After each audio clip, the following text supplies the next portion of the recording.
We're here today for a mental health and wellness event at Cambridge Central Mosque. It's really important that we all talk about mental health and really break down the stigmas, and events like this really make a difference to bring it out into the community and to engage with local health services as well.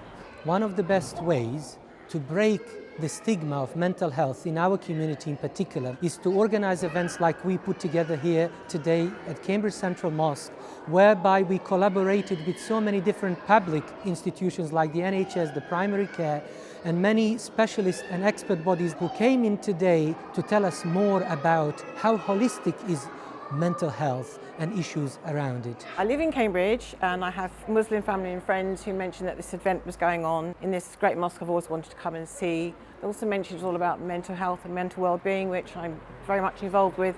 So I came here and straight away I saw like arts and crafts, community staff, so I gathered all the information and I then found out there was talks. So what is mental health?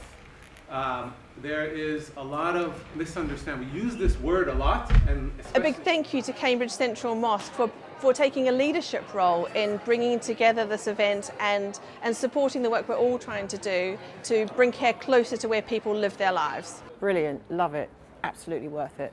I'd come back again. If you ever feel down or you know someone who is perhaps feeling down, please make sure to turn up on events like this because there's so much to learn from it and to take away. I thank everybody who took part in this and I wish everyone all the best.